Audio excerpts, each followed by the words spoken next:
Let's get reaction from Republican Florida Congressman and volunteer IDF soldier, Congressman Brian Mast. And Congressman, sir, thank you for your service, first off, and protecting those that you love and serving the IDF. Let's talk about these back channels that Rich kind of brought up at the end there. Do you think when you have Benjamin Netanyahu coming forcefully out in front of the Israeli people and, well, to the world and saying, if we have to go it alone, we will, are the back channels more important now to make sure that Israel has the weapons that it needs to defend itself? The back channels are always a part of it, but I personally wouldn't say that that's more important. And I add up a couple of things here. One, you have them out in front of the world, the Biden administration in front of the world saying, hey, we're going to undercut your ability to conduct kinetic actions in what is always an urban environment, Gaza. The whole lot of it is an urban environment.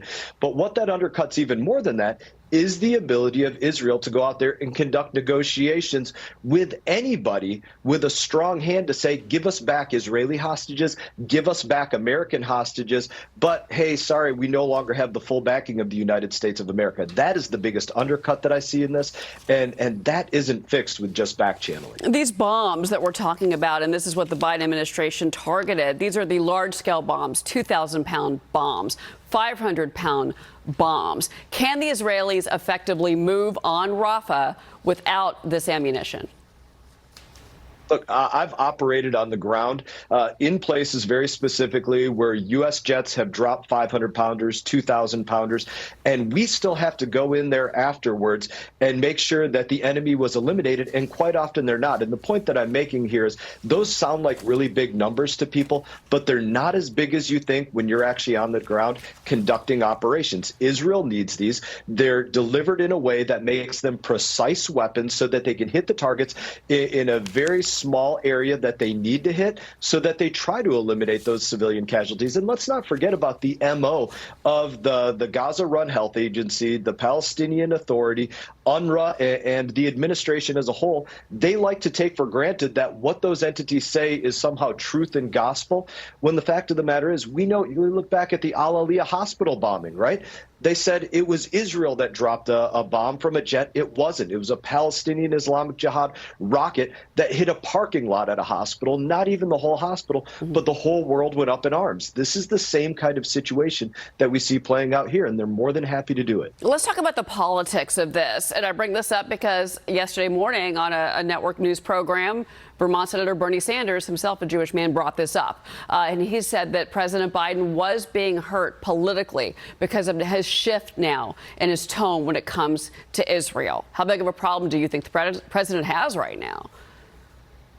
I think they're making a very specific political calculation, more than they're making a national security calculation or a calculation on behalf of one of our allies. They're saying, hey, we think politically it's better that we undercut our ally, undercut the ability for them to negotiate, instead of undercutting the Democrat ability to have, a base of Palestinians and those that are supporting the terrorists that are a part of them in this conflict. They're making it that specific political calculation. Well, look, I mean, do you think that the President Biden may change his tune? I mean, Antony Blinken, it certainly seems in the interviews that he's been giving, is trying to thread that needle, saying, well, obviously we don't want them to go into Rafah, but we still support Israel's right to defend itself. It's almost like they're trying to have it both ways.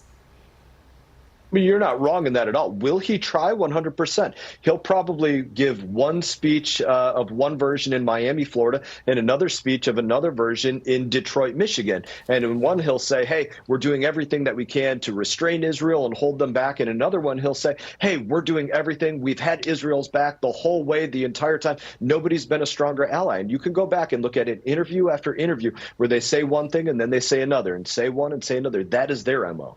Congressman Mast, thank you for being with us today. You're welcome. All the best. Hey everyone, thank you for watching this video. If you enjoyed the video, please click like and subscribe. I will be back on YouTube with more exclusive content, so stay tuned.